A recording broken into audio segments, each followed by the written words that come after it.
Hey, what up ladies and gents, it's your favorite Asian robot right here, hopefully your favorite Darktide YouTuber, and today I'm here to teach you about the Surge Staff bug that is currently present in the game. Why does this bug occur? Well, there was a change to the Blitz, alright, for Smite, where the Empowered Psionics talent gives you 125% damage increase for Smite. This appears to bleed through into the Surge Staff. We already know that some of Smite's talents affected Surge Staff. Now this 125% damage affects your Surge Staff, which is pretty insane. Okay, it is a bug, okay? So it is not intended, but why the bug occurs appears to be because in the code of the game, now I know nuts about coding, but I'm just assuming that this is the case. Maybe a developer went, lightning is lightning, so basically the Surge Lightning and the Smite Lightning are not distinct. Due to that, whatever changes occurred to the Smite Lightning occur to the Surge Lightning, which creates a pretty interesting scenario. Let me just show you right now, okay? This is a loose talent build. You know what? I'm just gonna construct the full thing. All right. This is a talent build that we already had prepped and ready to go. Okay. And with this particular talent build, we had the intention of basically creating a very, very, very dangerous build that would absolutely shatter most people. Oh wait, did I go with that? Okay, there we are. So I had this build already pre-prepared. Bah, cannot talk. But anyway, take a look at the damage of the Surge Staff without any Empowered Psionics charges, okay? Yes, it will be enhanced by Warp Rider, but I just don't want to lose the build that I constructed beforehand. Because I'll also show you the build later and go through it. I'm dishing out about 600 damage-ish for a fully charged Surge Staff blast, okay? But when I have a Empowered Psionics charge, which I do have right down there, okay, this changes quite a bit. I deal 1,459 damage. Okay, let that sink in. 1,742. Do you see the damage enhancement right there? This basically turns your Surge Staff up to 11 because you are getting the 125% damage increase that is intended for Smite on your Surge Staff. That's it. This is the bug, okay? It is hilarious right now. And if you want to play around with this bug, now it's going to be fixed really quickly, okay? It's going to be fixed really quickly, I'm sure. They're not going to leave this in, are they? Devs, you're not gonna leave this in, are you? Anyway, I'm pretty sure they're not gonna leave it in for too long. So if you guys wanna, you know, mess around with this build for now, because literally, look, they can't blame you for having this, because if you want to play Empowered Psionics, which is a completely legal talent in the game, and you happen to use a Surge Staff, you're gonna get the benefit of this, whether you know about it or not. So what's gonna happen here is that if you want to play around with it for now, you know, for as long as it lasts, hopefully it gets fixed within a couple of days. Best case scenario gets fixed tomorrow, but I don't think that's going to be the case. This is the build that you can use, and this is the build that I actually was using on my morning stream as well to have a little bit of fun with this, okay? Let me explain the build to you. I'll do the camera vanish, okay? Okay, let me explain the build to you really quickly, and I'll show you how all of this comes together and how it all works, okay? So for starters, I'm using Quietude and Warp Expenditure. You can also swap Warp Expenditure to Metal if you prefer it, okay? I leave this choice entirely to you. Battle Meditation is very useful, and you can get Perilous Combustion as well as Perfect Timing. Why is Battle Meditation useful? Because sometimes when you kill a target with your Smite, you will get additional time on Smite. This is the only reason I've even taken Battle Meditation. It's only a small chance, but it can be very useful, and it has saved my runs on a couple of occasions, especially when you take into account the higher level runs on Damnation. The 2 toughness nodes, obviously, to help your squishy Psyker. Get Smite, grab Lightning Storm. Now, Smite is basically going to be used in this build as a bit of a short-range control damage dealer type dealio. Grab your toughness damage reduction, go for Mind in Motion. After that, grab some more toughness damage reduction. Prescience, go for Empathetic, man, I can't pronounce this, Empathetic Evasion. Alright, where a critical hit makes you count as dodging against range attacks for 1 second. This will actually trigger quite a bit more than you might think when using the Surge Staff, which really helps you in several range scenarios. And Anticipation is actually what you really want with this build, because Getting the 50% dodge duration is beautiful. It increases the number of dodges before your dodges become ineffective by 1. So if you had 5 dodges before, you've now got 6 and you have a 50% extra dodge duration. This means your invulnerability frames for your dodging is 50% more. For those of you in Damnation who dodge a lot like me, you're gonna love this, alright? Anticipation here, go for even more toughness damage reduction, bring it up to 15% total, yeah? Go for your Telekine Shield, Telekine Dome, Sanctuary, 25-second shield on a 40-second cooldown. This is pretty good for surviving a lot of situations, alright? And, you know, when the shield dissipates, you get 50% toughness damage reduction for 5 seconds. You're gonna wanna stay inside that shield. It is extremely useful, alright? Coming down here, what you wanna have is your peril resistance, your health boost, and your critical chance boost. This plus critical chance boost on your Surge Staff means your baseline critical chance is 20%, because every character, if I remember correctly, has 5% base, 5% from staff, 5% from this, and 5% from prescience.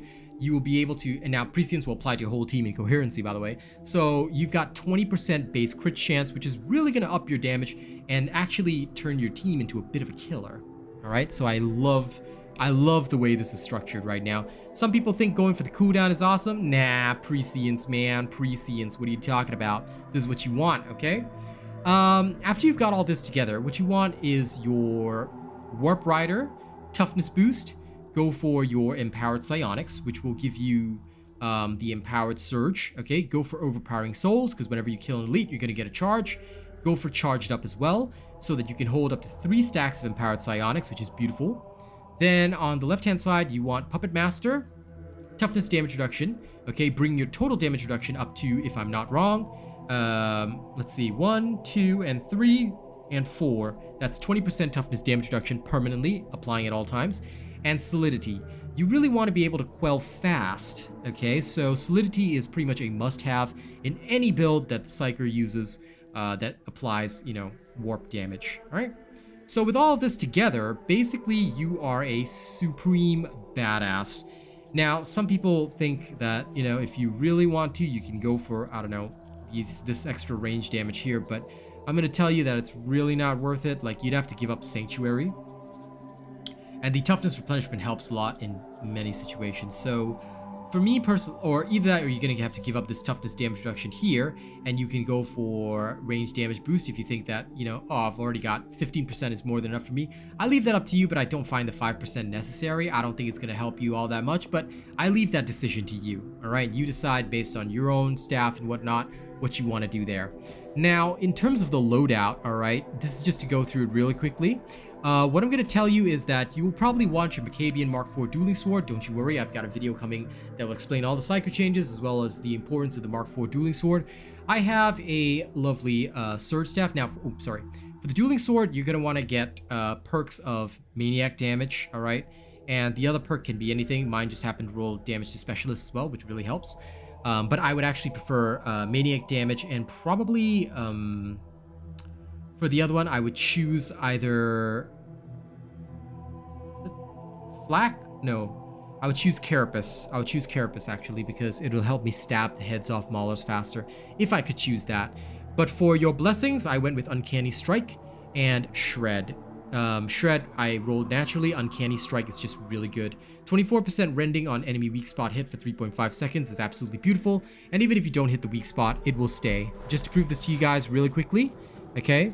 If you hit the weak spot, you get your Uncanny Strikes. And even if you don't hit the weak spot, say, stab the leg, your Uncanny Strike stays for that duration, okay? So it can still be very useful in the field to give you a lot of extra rending. Whoops, there you go. So that's what I did with the Dueling Sword. For my Surge Staff, Warp Nexus, Warp Flurry, both at level 4, please do not miss out on this. 5% range critical strike chance should be your perk. 25% damage to flak armored enemies should be your perk. You should not have this because it's really good. And also you can sometimes, if you crit with this bug, right, you can one-shot the Maulers, which is hilarious. Try to get damage to 80% if you can, but if 73, mine is fine. Critical bonus as high as possible. Charge rate as high as possible. Warp resistance as high as possible. Quell speed is your technical dump stat, but this is the best staff that I could roll, so I'm never changing this unless I get something with 80 damage, and the rest of the stats are equal or better, yeah? And it will also need all the perks and blessings. In terms of my curios, 3 stamina, 17 toughness, 21 max health. This never changes. Perks are always toughness, regeneration, speed, combat ability, regeneration, damage resistance, gunners. Why combat ability regeneration? If you can score at least 10%. Now this one, unfortunately, my max stamina has max health, but if you can score at least 10% on your combat ability regeneration, this goes from a 40-second timer down to a 36-second timer, which on top of that, lasting, because it lasts 25 seconds, right? You basically only have a downtime of literally 11 seconds before you can cast another Telekine shield. So this is pretty dang awesome, and that's why, if you can, roll combat ability regeneration, assuming you get the perfect curios. As you can see, as soon as you cast it, the cooldown starts working down the bottom there. So yeah, this is how it'll work. Okay, that is the surge bug in general, and this is the build to maximize your use of the surge bug. Thank you very much for watching this. I hope you guys enjoy this video. I hope you guys enjoy this bug. Now, let's go thank all the people that make this stuff possible. Let me give a quick thank you to October's Big Wig supporters. Let's go to my stream. Come on. Okay. Work with me here. What the hell? Okay, there we are. Phew. Starting with the top tippers for October. Top tippers are Varcha124. Okay, top tipper list contains Bravo7910, Vazgen, thank you so much. Top super chatter, Jason Kun. Top super chatter list, Oracle Blade, Death Dawning 982, Dookie Strix, HD Pork, Necron Sage, John Taylor, Paxi, thank you so much. Top channel membership gifter is Nightshade, thank you so much. Alright, and in terms of our channel members who make all of our shenanigans possible, let me thank the following individuals, the following awesome individuals. Starting right at the top, we've got Big Chungus at the only fan level. We've got Death Dawning 982 at Plus Ultra. We've got Yuri, Jason Kun, Jerry Fast, Rogue Assassin, Zach MG at Prestige. Thank you guys so much. Thank you to all of our honored robots as well. Thank you to the following individuals: Atomica, Emix, Jord Rakost, Cordova, Yabs, Nightshade, Bob John, Devin Lashin, Mookie Mocha, Rena, Chase Taylor, Nathan Strong, Lady Neo, Joey Danze, Sayed Assad, Coda CMF, Kami SMH, Conrad C, and Benjamin Savage. Thank you guys so much for everything you've done for me. I appreciate that. Thank you to all of our cool and weird bots as well. Don't forget to like, share, and subscribe. Make sure you hit that bell button, set the notifications to all so you never miss a video. And I'll see you guys on the next one, alright? I know I really shouldn't release this many videos, but there's so much to do, so, you know, gotta release them all, right? See you soon.